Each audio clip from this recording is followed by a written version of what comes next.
Bonjour, bonjour. Dernier numéro de samedi 1h. Alors, à la veille des vacances, on a choisi de vous présenter une sorte de revue des dessous de l'actualité, les dessous qui nous ont le plus amusés depuis le début de l'année. Oui, dans la mesure du possible, on a donc évité les drames pour privilégier des faits insolites, des comportements bizarres, enfin des personnages pittoresques. On verra ainsi un reportage sur une radio campagnarde belge, sur un club de gros, des gros mais qui luttent pour garder leur poids, une escapade aussi en forêt de Fontainebleau, en compagnie de cadres qui eux jouent les Rambo, sans oublier, vous savez qui, les envahisseurs de l'année, les crados. Les crados, on verra ça dans un instant. Alors, premier flash de cette rétro 89, les excentricités, je dirais plutôt les excentriques de la mode. Oui, des modes difficiles à suivre, puisqu'il y a la mode de Sarah Ferguson, celle des mâchoires dorées aux États-Unis, et puis enfin cette jeune femme qui finalement s'est débarrassée de tout. Image donc sélectionnée par Patrice de Mazerie. Sarah Ferguson, la duchesse d'York, élue femme la plus mal habillée de l'année 88. Elle arrive en tête du hit parade établi par les Américains.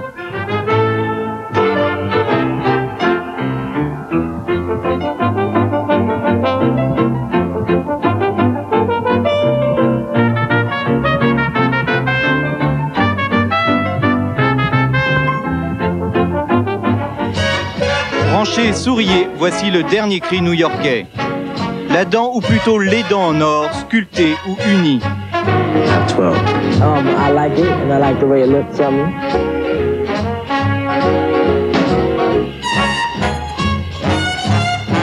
On les trouve dans toute bonne bijouterie.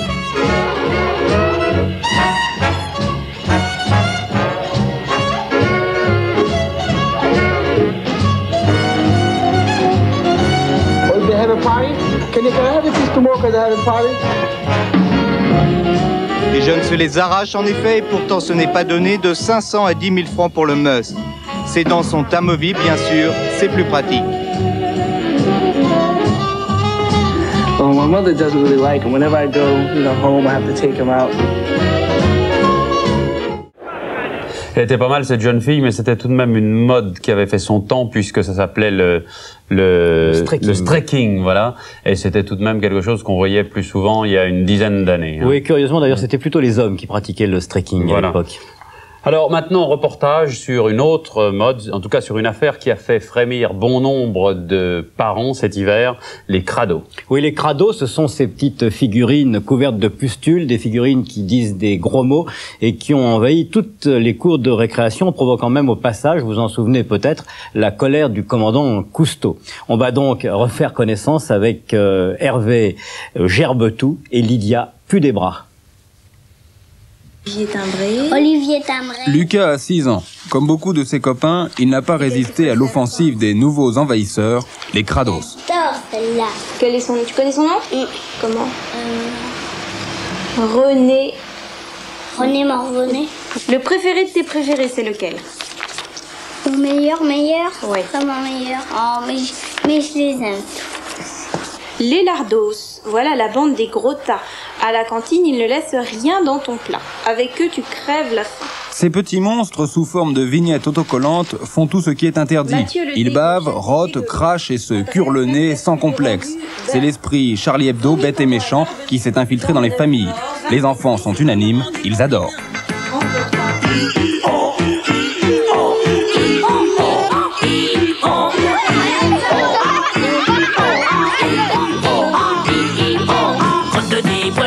Faites sonner la récré. Attends, maintenant c'est à mon tour. Il a gagné. Mais c'est là.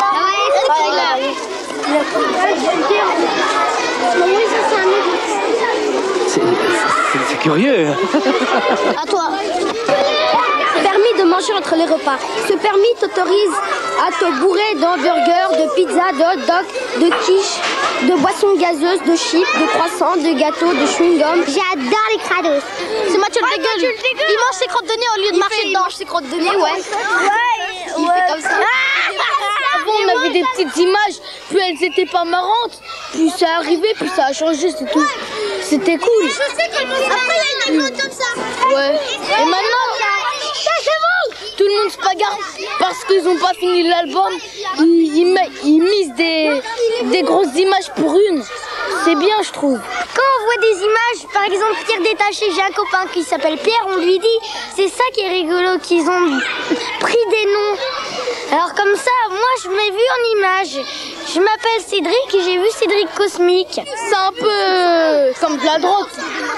C'est bon quoi. Voilà, puis on s'éclate. Non, j'ai pas la honte. C'est une idée, on n'a pas à avoir honte. Ils nous font voir les crados. On voit, c'est rigolo, alors on n'a pas honte puisque ça nous plaît. Et quand ça nous plaît pas, tout le monde rigole sur nous, là on a vraiment honte. Mais quand c'est nous et que ça nous fait rire, on n'a plus du tout honte là. On trouve que c'est bien fait. Tu l'as, Joseph EDF? À raison de 2,50 francs le paquet de 4 images, un album complet revient à environ 250 francs. Une fortune. Le cours du crado s'affole à la bourse des récrés. Mais si les enfants raffolent, les parents s'interrogent. À la sortie des écoles, la polémique fait rage. Ah non, c'est dégoûtant. On m'en foutait. Vous permettez à vos enfants de planquer leurs doigts dans le nez, rien faire. Non, mais pas aux enfants. Ah, c'est dégueulasse. Mais les adultes mettent leurs doigts dans le nez, hein. Non, moi ça me choque pas du tout. Et je vous dis, je traverse tout Paris pour m'y retrouver alors. Je comprends pas pourquoi il y a un tollé général contre ces trucs-là. Les enseignants prennent des positions contre. Résultat, les gosses ne passent sous le manteau en cachette avec un sentiment de culpabilité.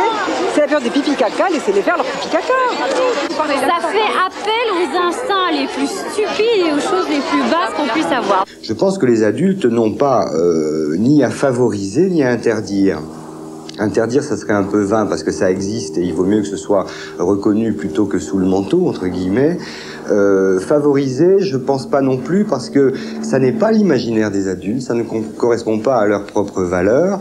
Il faudrait que les adultes se forcent à ce moment-là, s'ils voulaient les valoriser. Et je crois que c'est pas du rôle des adultes de régresser à ce niveau-là. Les adultes ont été des enfants, sont passés par la scatologie, par les gros mots, par le pipi-caca, etc. S'ils veulent partager ça avec leurs enfants, c'est un signe de régression qui ne va pas forcément aider l'enfant. BD, disques, dessins animés, l'épidémie Crados n'est pas prête d'être endiguée. La guerre est déclarée. Cendrillon contre Lulu Poilu, Mathieu le Dégueu contre le Prince Charmant, Henri roule interdire, aux parents de choisir. On vous propose aussi dans ce magazine spécial les meilleurs moments de notre rubrique Opinion. Et le premier sujet, c'est la propreté des Français. Oui, c'est un peu logique après ce qu'on vient de voir. Alors, la question était partie d'un sondage qui indiquait en fait qu'en France, il y a actuellement plus de téléviseurs que de salles de bain. Alors, on a demandé au comédien Daniel Mesguich, à Amanda Lear, au dessinateur Piem et à la fantaisiste Sylvie Joly ce qu'ils en pensaient. C'est parce qu'il y a confusion, je crois. Tellement souvent, la télévision est une sorte de robinet d'eau tiède. Oh, qu'ils sont sales, les Français. Je pense que c'est une très bonne chose qu'il y ait de plus en plus de postes de télé parce que je suis une vedette de la télévision, donc je suis ravie qu'on me regarde. Je suis aussi ravie parce que la télé est quand même un grand confort pour les malades, les vieillards, les hôpitaux, les gens qui sont seuls. Donc c'est bien qu'il y ait de plus en plus de télé. En revanche, bon, c'est embêtant l'histoire qui se lave pas tellement, les Français. Ils sont connus pour ça, malheureusement. Il faudrait, l'idéal, ça serait la baignoire avec télé incorporée ou le poste de télé avec bidet. Parce que c'est vrai, une télé, c'est moins cher qu'une baignoire. Alors finalement, je pense que ce qu'il faut dire aux Français, c'est français, de temps en temps, quand c'est vraiment trop débile, quand il y a un jeu à la con, vous débranchez votre poste de télé, lavez-vous les fesses. Oh, je pense que ça m'étonne pas quand même, parce que avec la télévision, le Français peut se rincer l'œil en regardant ce qui se passe dans le monde, sans participer franchement. Tandis que de là à aller se laver le corps de manière à être propre, à sentir bon, ça c'est tout à fait difficile. Cependant, quand la télé passe de la publicité, à ce moment-là, il va aux toilettes. Il y a plus de toilettes que de postes de télévision, ça doit à peu près se valoir. Ça prouve que les gens préfèrent s'emmerder que de se laver, c'est un point de vue.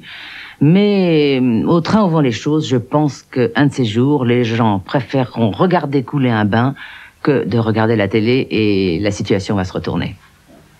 Alors, autre rubrique de samedi 1h, c'était le portrait chinois.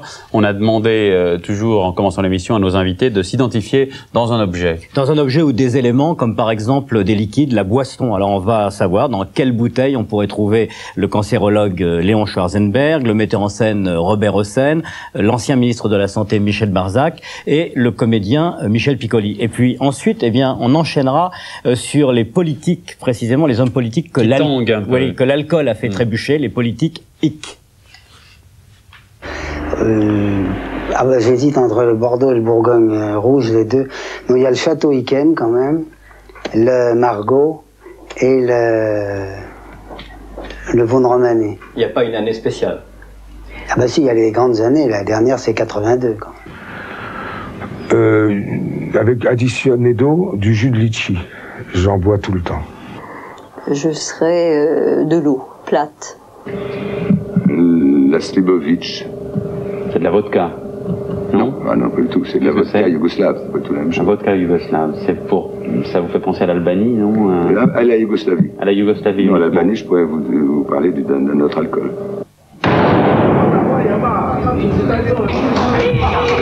Les députés chinois ont des arguments massus au Parlement de Taïwan.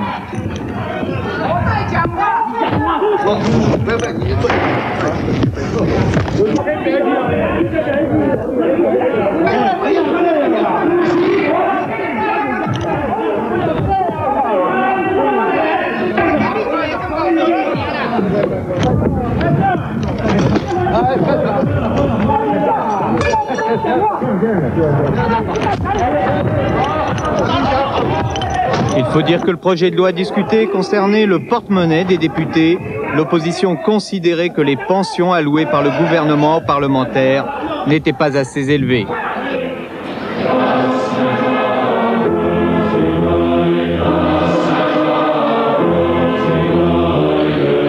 Wer das Frauenstimmrecht auf kantonaler Ebene einführen will, der erhebe seine Hand.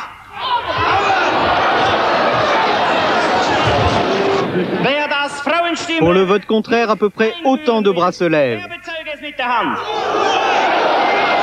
Mais l'œil exercé du chancelier de ce canton suisse tranche. Ihr habt der Einführung des Frauenstimmrechts auf kantonaler Ebene zugestimmt. À peine rentré à la maison, George Bush affronte une crise politique. Le Sénat, majorité démocrate, fait un tir de barrage contre la nomination de John Tower à la tête du Pentagone. Il est accusé de trop aimer les femmes et le whisky. L'ancien sénateur du Texas ne ménage pas pourtant les efforts pour se faire pardonner. Il passe aux aveux. As a matter of fact, I have broken wedding vows. I think I'm probably not alone in that connection. Il fait même des promesses. That is confirmed during the course of my tenure as Secretary of Defense, I will not consume beverage alcohol of any type or form, including wine, beer, or spirits of any kind.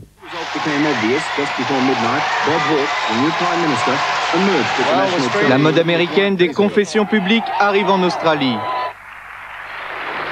C'est au tour du Premier ministre Hawke.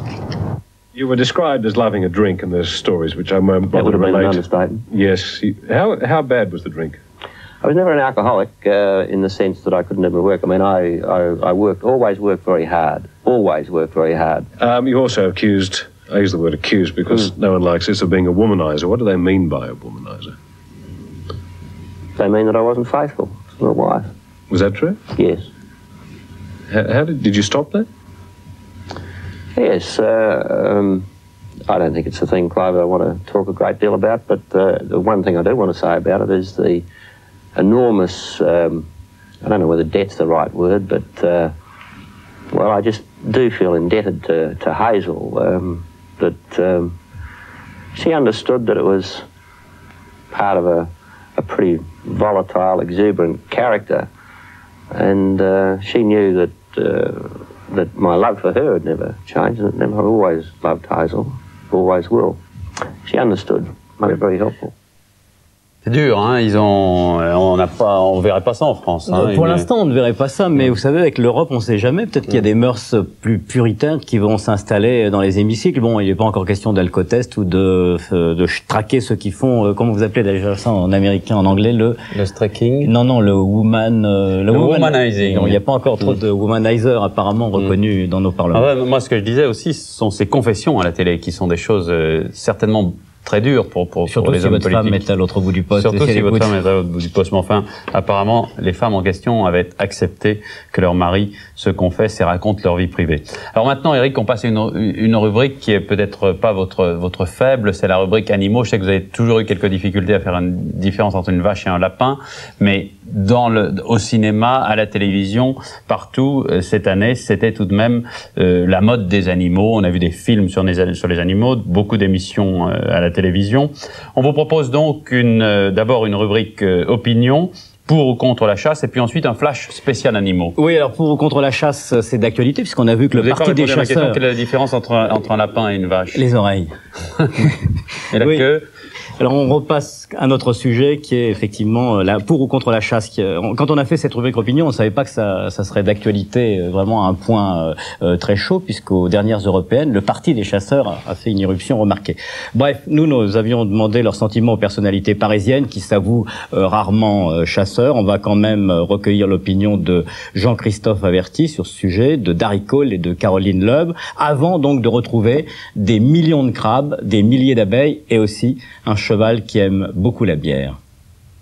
Eh bien, je n'en pense rien. Je ne pense qu'une chose, c'est que si on se déclare contre les chasseurs et contre la chasse, on risque de prendre un coup de feu, parce que ces gens-là sont armés. Alors, c'est très difficile d'être contre. Il faudra avoir au moins une mitraillette pour en dégringoler quelques-uns, pour se défendre à la place des animaux. Imaginez que je condamne un chasseur en disant « Vous avez tué un lapin, qu'est-ce qu'il vous a fait ?» C'est même pas pour le manger, c'est pour le plaisir de le tuer. Et il me flingue tout de suite, et je ne veux pas. Alors sur les chasseurs, je la boucle. Oh, très pour, parce que d'abord c'est très sain. C'est très sain parce que quand on va à la chasse, je ne sais pas si vous avez remarqué, il faut marcher. Il faut marcher parce que en voiture, c'est pas bon. Je parle de la vraie chasse, hein, qui se pratique en extérieur, parce que la chasse d'appartement, c'est très limité, le gibier également est très rare. Non, la chasse en forêt, en plaine, c'est au petit matin, c'est très joli parce qu'il y a le brouillard qui se lève, les cris des oiseaux, tout ça, on remonte dans le temps, on remonte de plusieurs siècles dans le temps. Mais attention, moi, la chasse, en tout cas, celle que je préfère, en ce qui me concerne, c'est celle que je pratique. D'ailleurs, c'est une chasse où mon fusil n'est pas chargé. Donc, quand je tire, il se passe rien, je veux dire. Les animaux sont en plus contents, quoi. Moi, je suis pour la chasse. Pour la chasse d'eau, pour la chasse à courre, pour la chasse à l'homme, toutes les formes de chasse possibles et imaginables. Mais de là à descendre dans la rue pour tirer un coup, je dis non. Ou bien on en fait son métier.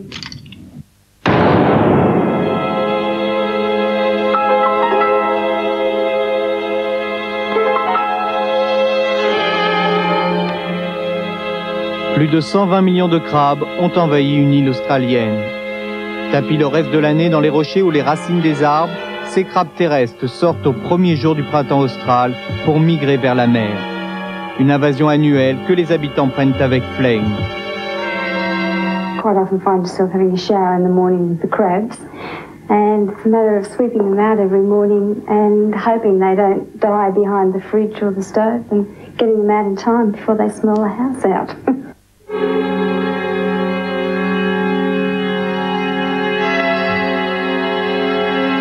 Ce cheval australien a une passion, la bière.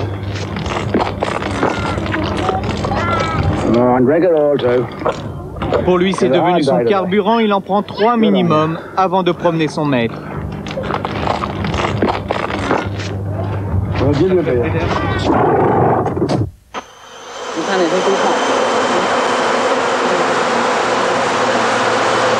Plus de 20 000 abeilles sur le corps. La recette est simple, prendre 2 reines, les placer sur soi et attendre. Petit à petit, les autres abeilles viennent les rejoindre. Inconvénient de cette parure, les piqûres, plus d'une vingtaine pour ce Malaisien.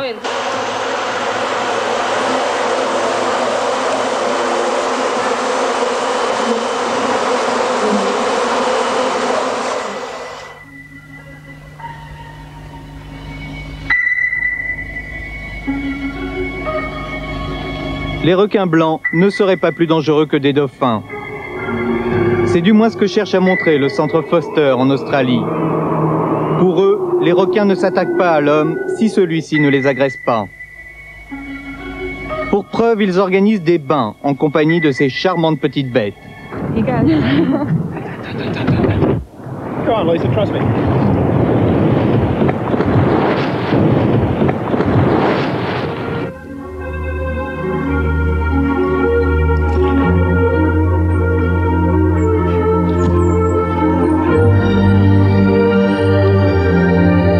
Magic, absolutely magic. Magic dog, I didn't believe it possible.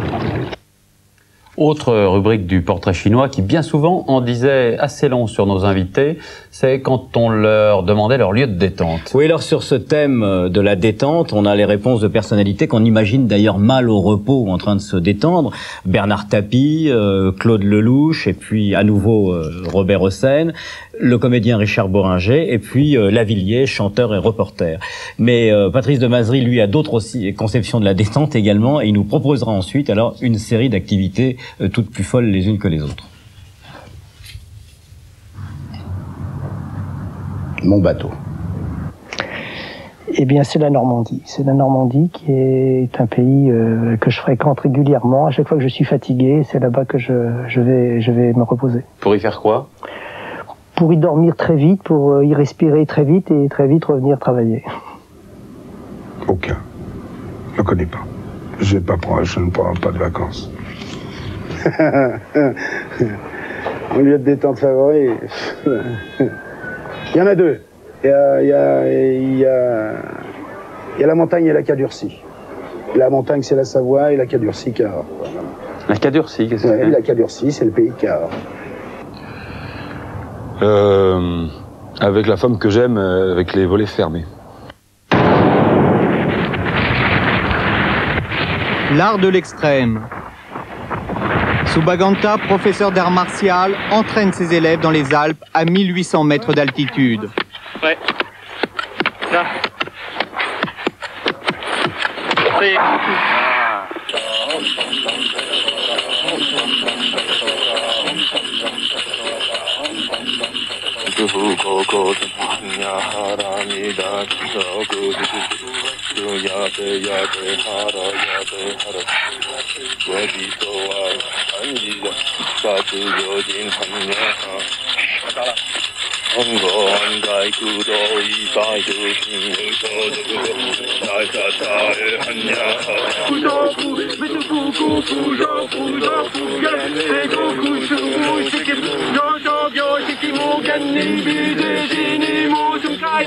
Ce bain durera 20 minutes.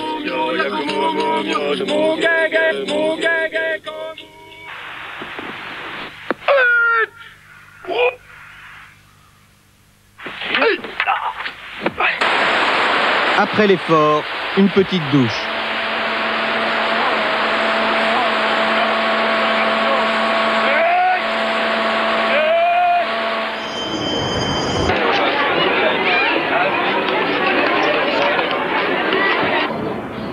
I want you to write your spelling words backwards, 3 times each, no mistakes. Dans cette école aux États-Unis, pendant une journée, on a tout fait à l'envers. Le directeur de l'école voulait ainsi permettre aux enfants de voir chaque chose dans une autre perspective.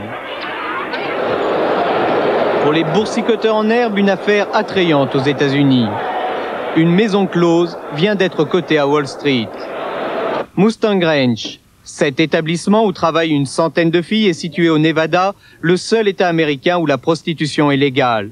Le prix de l'action, $20. Et pour attirer le chaland, un peintre new-yorkais a peint des certificats commémoratifs, suggestifs, qui seront offerts aux gros acheteurs. Selon les propriétaires, c'est une excellente affaire. La maison close, ouverte depuis 15 ans, a fait l'an dernier un bénéfice d'1 million de dollars. Les jeux dans la nature se multiplient et les cow-boys et les Indiens aujourd'hui s'appellent le jeu de la survie. Oui, c'est un petit peu le prolongement de certaines activités qu'on vient de voir. Là, il s'agit de faire semblant de se tuer. Et cela, vous savez pourquoi? Simplement pour tester son efficacité et ses réflexes professionnels. Et les entreprises prennent d'ailleurs tout ça très au sérieux, à tel point que ces entreprises organisent même en France des stages. On va voir donc une embuscade un dimanche matin avec des aspirants Rambo dans une forêt de l'Île-de-France.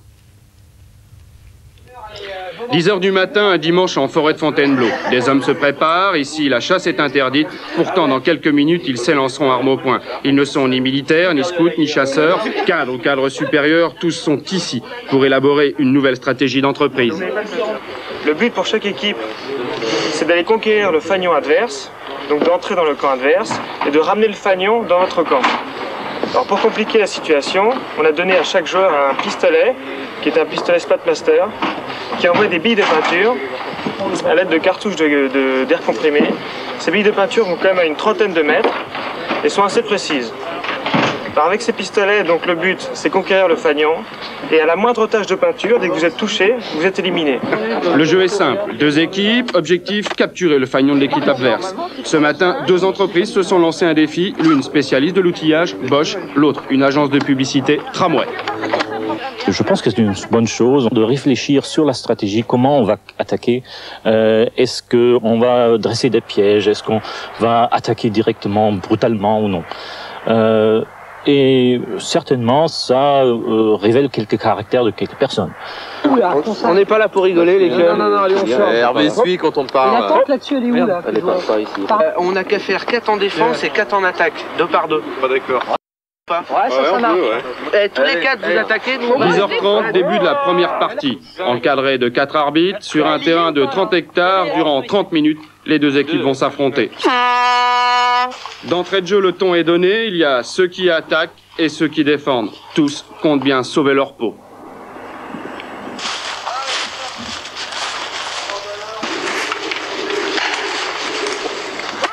Touché! Hé, on nous pique notre truc! J'ai plus de vie!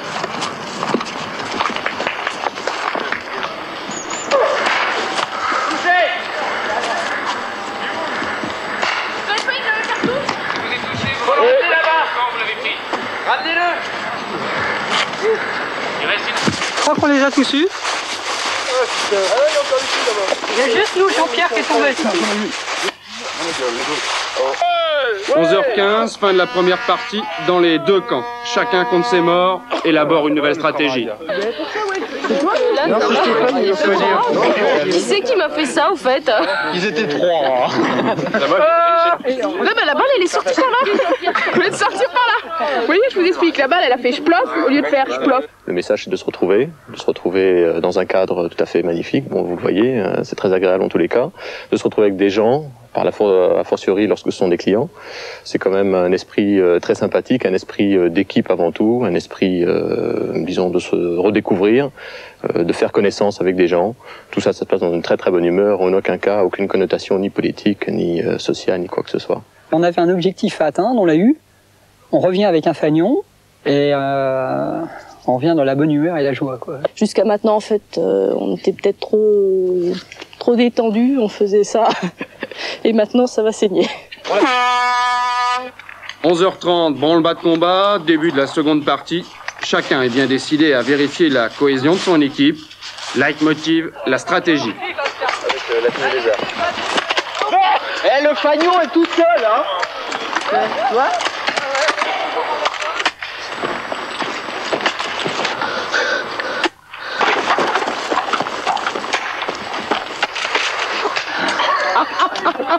Ah, c'est très drôle. Très drôle. Touché! Allez, c'est bon, là. Et me tirez pas dessus, là. Eh, oh, punaise, ils sont chiants. Et tu te tires dessus, quoi. Pour ceux qui ne jouent pas à Rambo pendant leurs vacances, une autre rubrique opinion maintenant. Oui, une rubrique consacrée aux vacances avec donc les points de vue sur les vacances du comédien Louise Rego et aussi de la comédienne Clémentine Célarier. Tous deux ont eu des visions de vacances beaucoup plus traditionnelles. Ça sert à jouer au ping-pong bourré à bord après l'apéro, à s'apercevoir que sa petite nièce est devenue une femme et soi-même un vieux cochon, à supporter pendant un mois son mari vicelard qui passe ses journées à mater les gros revers, à s'habiller en robe du soir pour aller manger à la pizza du port, à se masturber 3 fois par jour sous une tente de camping parce qu'il fait chaud et qu'on sait pas quoi branler d'autre, à relire À la recherche du temps perdu de Proust pour la 4e fois dans un gîte rural au milieu des moutons au fin fond de la Lozère et arriver à la conclusion que sa presbytie a empiré et à constater que lorsqu'on ne sait pas faire autre chose que travailler, les vacances, c'est la punition. Je pense que les vacances, c'est important. Je pense que nous allons avec mon mari et mes enfants. Nous partons en vacances et je pense que c'est important comme un moment de loisir. Et c'est très important d'avoir donc un moment de, comment dire, de contemplation du paysage et de... Enfin, ça fait très très longtemps que j'ai pas pris de vacances, je suis un petit peu à bout, enfin, je suis un petit peu énervée, donc... Et je voudrais dire que j'aimerais beaucoup prendre des vacances, en fait. Je voudrais dire que j'ai besoin d'un petit peu d'argent pour aller, je sais pas, à Saint-Tropez, quelque chose comme ça. Voilà. Merci de m'envoyer des fonds. Autre rubrique que vous avez pu suivre dans Samedi 1h, c'est la télé des autres. La télé des autres, j'allais l'oublier. Et en tout cas, il y a un magazine qui est un magazine belge qui nous a fourni des morceaux pas tristes. C'est le magazine belge Striptease, Eric. Oui, Striptease, qui a un regard très ironique sur l'actualité et qui, cette fois, donc, celui qu'on a sélectionné, Striptease, propose l'histoire d'une radio campagnarde, d'une radio que malheureusement on ne peut pas entendre ici puisqu'elle est située en Belgique. C'est une radio qui s'appelle Chevauchoir. Elle a été créée par une famille de fermiers qui a réinventé donc l'AFM. Tout ça pour se parler et parler à leurs voisins.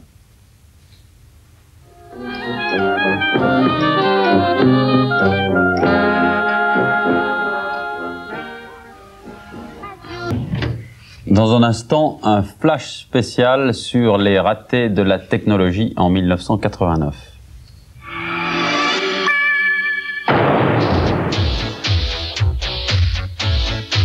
Tous les soirs de cet été, en clair, le soleil se lève à 18h15 sur la télé pas comme les autres et ne se couche plus. 18h15, SOS Fantômes. Gais, jeunes, toniques et colorés, les petits fantômes tentent d'échapper consciencieusement aux petits attrapeurs de fantômes. « 18h40, Badge 714, une série culte qui nous vient tout droit des États-Unis et des années 60. En plus, chaque épisode est basé sur un fait réel. Autant vous dire tout de suite que le suspense est à son comble. Alors, résumez-nous les faits. 19h10, Top 50. Entre deux gags et 13 jeux de mots, Marc énumère les hits et classe les tubes. Pourquoi? Mais pour le plus grand plaisir des petits clous, bien sûr. Allô, allô. 20h, Allô, allô. L'histoire de la France occupée, revisitée par l'humour anglo-saxon. Un divertissement burlesque qui fait un tabac de l'autre côté de la Manche. Nous voudrions discuter avec Monsieur René. Ah, René. 10, 9, 8, 7. Essai de tir de missile à partir d'un sous-marin nucléaire au large de la Floride. 2, 1, 0. Missile away.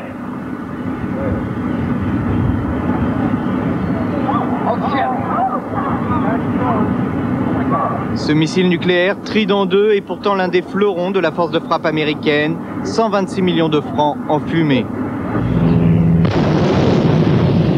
Les artificiers américains ont encore des progrès à faire. On recommence. Second essai, pas concluant non plus. Le temps de replacer les charges et c'est reparti.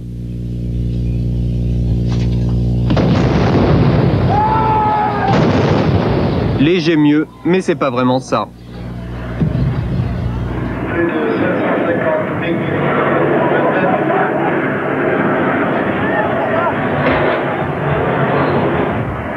Un MiG-29 s'écrase au Bourget à 800 mètres seulement du salon. Heureusement, aucune victime. Le pilote de l'appareil a réussi à s'éjecter 2 secondes avant le crash. Il souffre d'un traumatisme abdominal. Voilà, portrait chinois maintenant. On va en apprendre beaucoup sur nos grands hommes parce que la question c'est leur bouffe tout simplement. Oui, leur plat préféré et le moins qu'on puisse dire que c'est pas du côté de la nouvelle cuisine. Alors on va savoir ce que savoure Édouard Balladur, Bernard Lavilliers, Jean-Loup Chrétien, le cosmonaute Jean-Loup Chrétien qui lui a dû quand même manger quelques nourritures en tube pendant un certain temps, Jacques Séguéla, Michel Barzac et Roger Hanin. J'aime bien les plats en sauce, de style daube. Le hachis parmentier. Les crêpes bretonnes. Les coquillettes, à condition que je les prépare moi-même. J'aime les plats en sauce et j'aime les plats qui sont des plats de convivialité, qu'on partageait beaucoup. Et j'aime les gros plats, les gros plats. Je suis pas un homme de nuance. Quelquefois, je dis aux monteuses qui sont avec moi, je dis ne me parlez pas de subtilité, je déteste la subtilité, je n'aime que l'ambiguïté. mais j'aime pas la subtilité. Mais j'aime l'ambiguïté, j'aime les gros plats, parce que les gros plats, généralement, ce sont des plats très ambigus dans la saveur. Par exemple, j'aime le couscous, j'aime le cassoulet, j'aime la choucroute, et je n'aime pas les plats très fins. Je n'aime pas ça, j'aime des parfums très forts. D'accord, mais danger pour tout le monde, il risque de se retrouver dans le reportage qui va suivre. Oui, c'est un club de gros qu'on va vous présenter maintenant, un club de plus de 100 kilos, mais des gros qui crient halte en fait à la tyrannie des régimes minceurs et qui se trouvent pas si mal avec leur poids, parce que de toute façon, il est peut-être trop tard pour eux pour s'en débarrasser. Et puis après, eh bien, on enchaînera avec un grand spectacle d'actualité internationale qui n'a aucun rapport, mais avec deux grands acteurs, avec Ronald Reagan, dont ce sera les adieux, et avec son remplaçant George Bush. À Stainville, en Lorraine, des gros sans complexe ont créé leur propre association. Pour devenir membre, une seule obligation, peser au minimum 100 kilos ou avoir le ventre assez rond pour ne plus se voir uriner. Prénom, âge, poids, d'accord. T'es prêt? Alors, Lionel, 42 ans, 120 kilos. Bonjour, je m'appelle Bernard, dit Doudou, 0 tonnes 118, 36 ans. Je vais d'avoir 49 ans. 116 kilos, je crois. Un quintal et demi. Bah, je fais partie du club pour défendre mes droits de gros. Il faut s'accepter comme on est. Avoir un enrobage de 0 tonnes 104, c'est très apprécié, je pense, par beaucoup de personnes, féminines et masculines. Et j'adore surtout les chocolats. Grâce à ses 140 kilos, Jacques Ferry a été nommé il y a un an président du Club des Gros, un club d'une 60aine de membres, issus principalement de la région. Alors, on m'avait dit un demi, un balache, hein? La principale activité du président est d'essayer de motiver les commerçants à fabriquer des produits adaptés à leur masse. Ces vélos tout-terrain ont, par exemple, spécialement été conçus pour supporter un poids moyen de 150 kilos. Qu'est-ce que ça donne? Ah ben, ils sont extraordinaires ces vélos, ça tient le choc puis ça roule. Hein. Oui, ça roule très bien même. Il n'y a pas moyen d'avoir une selle un peu plus confortable? Un petit peu plus large? Un petit peu plus large ou... Hein, je sais pas. Difficile également pour les gros de trouver des vêtements, si ce n'est bien sûr sur mesure. Et voilà le résultat. Et voilà Donc apparemment c'est bon. A priori, oui, c'est pas trop serrant, c'est pas trop serrant. Non, ça le va, pantalon, la longueur est bonne. Ah bah c'est parfait. Je dois dire que les femmes, les petites femmes surtout, se sentent en sécurité avec des gens enveloppés. Si je fais un petit calcul en arrière, comme ça je me rappelle, j'ai toujours eu des femmes d'une cinquantaine, soixantaine de kilos, relativement longilignes, et ça se passait très bien. En principe, il n'y a jamais eu trop de problèmes. Pourquoi? Ils devraient y en avoir. Attends. Sur votre tête en haut. Aïe. Les loisirs tiennent une place fondamentale dans la vie des bons vivants. À la prochaine réunion, le président compte bien inciter ses membres à adopter l'équitation. Toujours escorté de son fidèle Hubert, 2,05 m, 170 kilos, Jacques Ferry, courageux et fonceur, tient à donner lui-même l'exemple. Allez. Ça fait tout ça, on se laisse.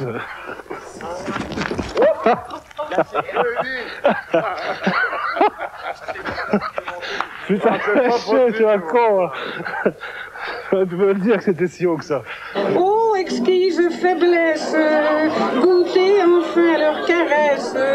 Les plus de sang ne décevront vos espérances. En amour, c'est la performance. Alors, le club se réunit tous les mois et ça commence toujours par une bonne bouffe. 66 kilos de côte de bœuf, 30 kilos de patates et une bonne cinquantaine de litres de gros rouge. Nous sommes tous ici dans une ambiance extraordinaire et vraiment nous sommes heureux. Un futur membre du club, hein. Ici, le mot régime, synonyme de souffrances atroces, est bien sûr tabou. Mais oui, j'en ai fait des régimes. Hein, ça a duré 3 jours, j'en avais marre. Les potes au feu à base de feuilles de chou et puis de derrière de lapin, avec de la flotte dedans, merci. Hein. Déjà donné, je préfère 4 côtes d'agneau, une côte de bœuf, moi c'est meilleur. Hein.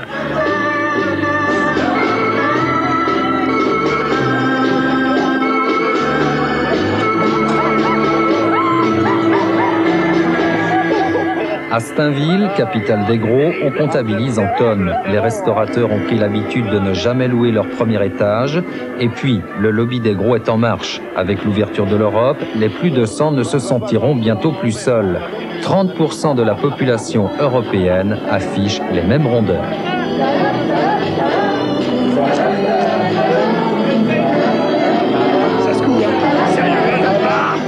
À une époque où l'on cultive la différence, les gros crient bien haut leur absence de complexe et leur joie de vivre. To say goodbye to all of you, to all of you. Thank you and God bless you all.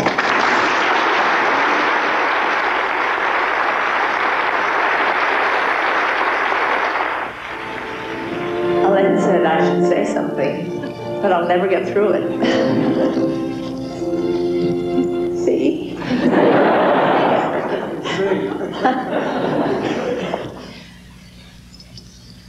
I can't. Thank you.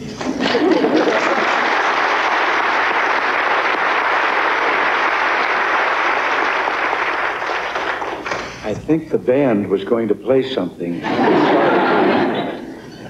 And if we're...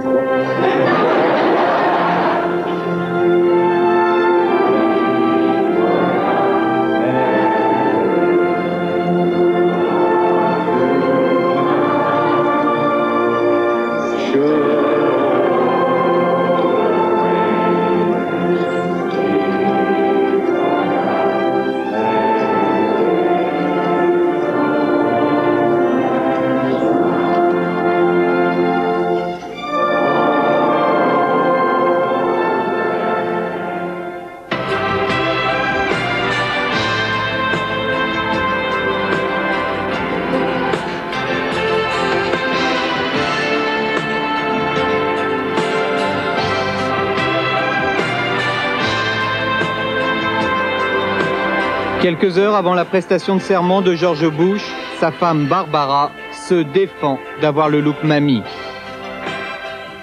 And speaking of glamour, I want you all to look at me very carefully.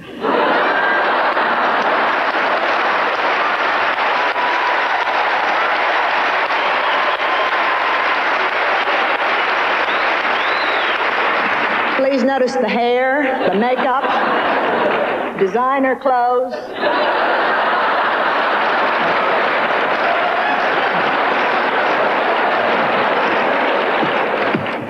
I want you to watch me all week. And remember, you may never see it again.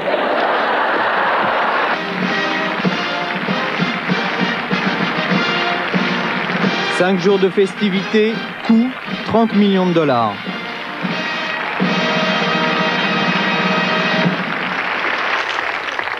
Dad, tomorrow you have a new job, a job that'll make fatherhood seem easy. We're with you, we're proud of you, and we love you very, very much.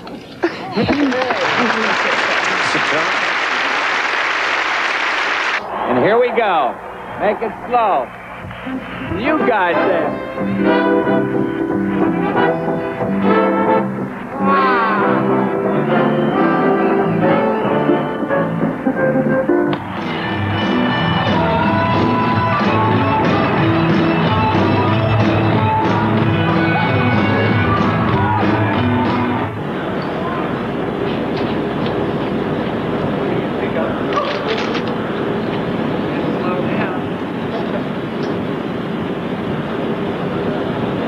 Et oui, dès sa première semaine à la Maison-Blanche, George Bush a voulu prouver qu'il était en pleine forme.